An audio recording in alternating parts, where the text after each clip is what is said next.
Сәлеметсіздер ме оқушылар?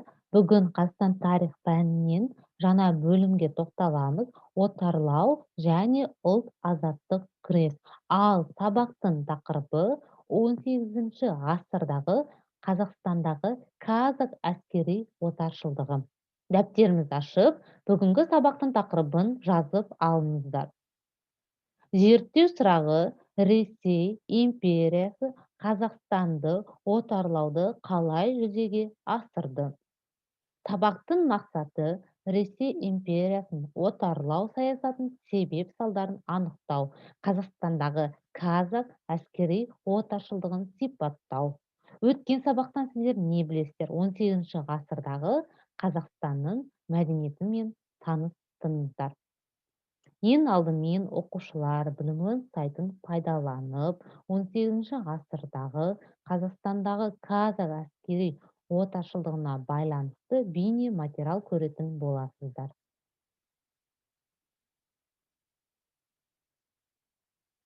18 ғасырда патшалық Ресей қазақ жерін отарлау үшін қандай әдістер қолданды?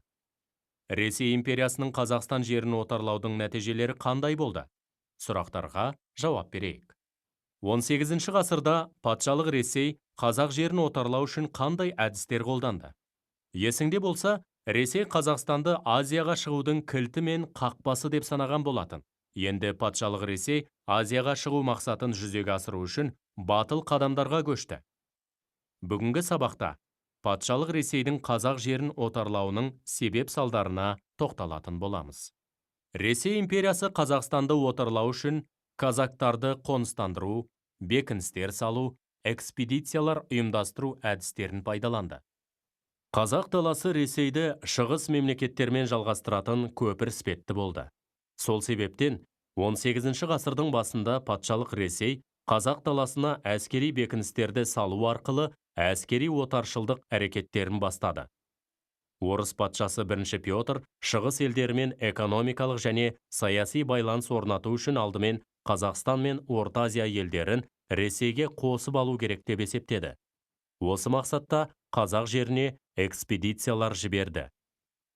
1715 жылдың шілдесінде Иван Бухгольц 2797 адамнан тұратын отрядпен жорыққа шықты. Бухгольцтің отряды 1715 жылы 1 қазанда Иван Ямышевск деп аталатын бекіністі салды. Ал 1716 жылы 20 мамырда Омбы бекінісінің негізін қалады. 1717 жылдың жазында Северскийдің отряды Железинск, Чередовтың отряды Колбасинск бекінісін салды. Сондай-ақ Чередов отряды 1718 жылы Семипалатинск бекінісін тұрғызды. Лихарев 1720 жылы Өскемен бекінісін салды. 18 ғасырдың 50 жылдарында ұзындығы 930 шақырым Ертіс шебін Семей, Омбы, Железинск, Петропавл, Өскемен, Ямышев салу аяқталды.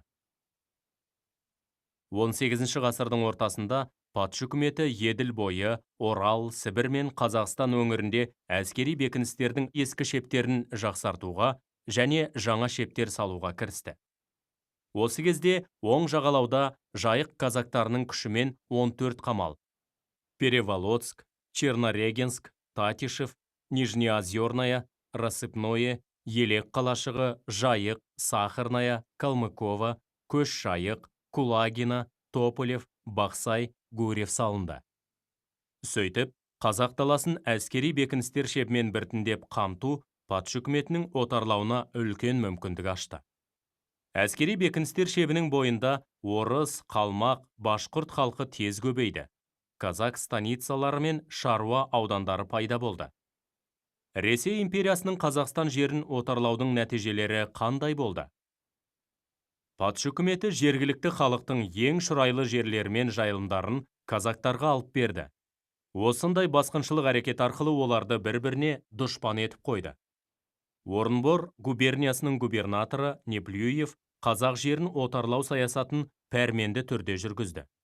1742 жылы 19 қазанда оның қазақтарға Жайық өзені маңында көшіп қонуға тыйым салу туралы жарлығы шықты. Онда мынадай ескертулер жазылған.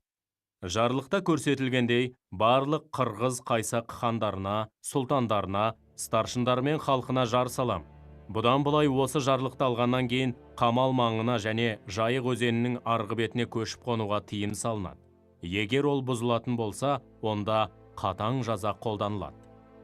Бірінші Петр айтқандай, қырғыз қазақ ордасы бүкіл азиялық елге шығатын кілт пен қақпа ғана болып қоймады.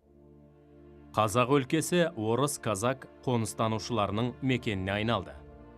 Ресей үкіметі салған бекіністер қазақ жерін отарлаудың басты ошағына айналды. Патша өкіметінің отарлық саясатының салдары өте ауыр болды. Бірінші, пайдалы қазбалар сыртқа әкетілді. Екінші, қазақтар шұрайлы жерлерінен айырылды. Үшінші, жайылымды шұрайлы жерлер тарылды. Төртінші, қоныстанушылар жергілікті халыққа қысым көрсетті. Оқушылар, біз бейнематериалды көріп аяқтадық.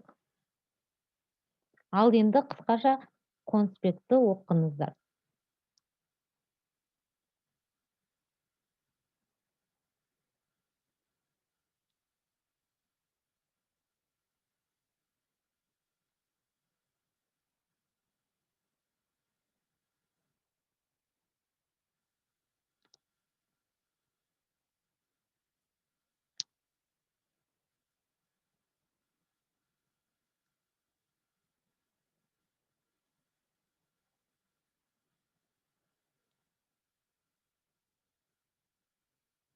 Оқушылар, қысқаша конспектті оқып болсаңыздар, тапсырма орындайық.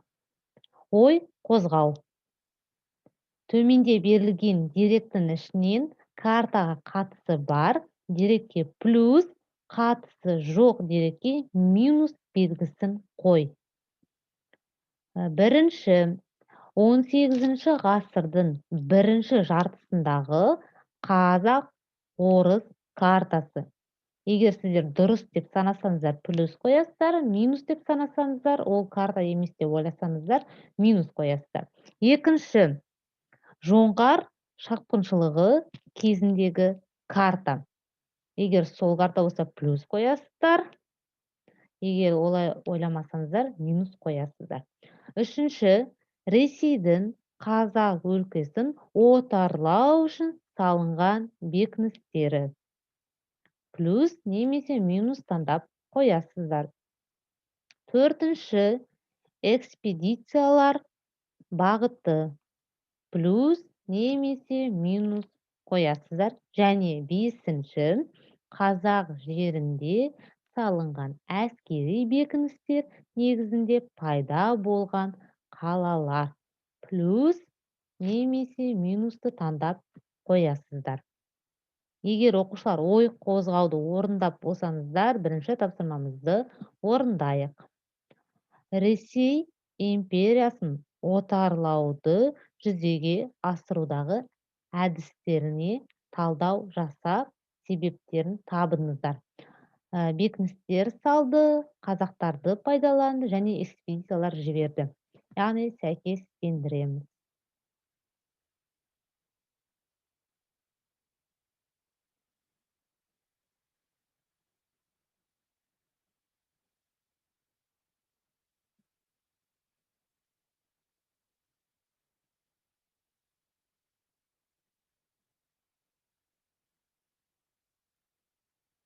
Оқушылар, тапсырманы орындап болсаңыздар, бүгінгі біздің сабақ аяқталды. Сау болыңыздар.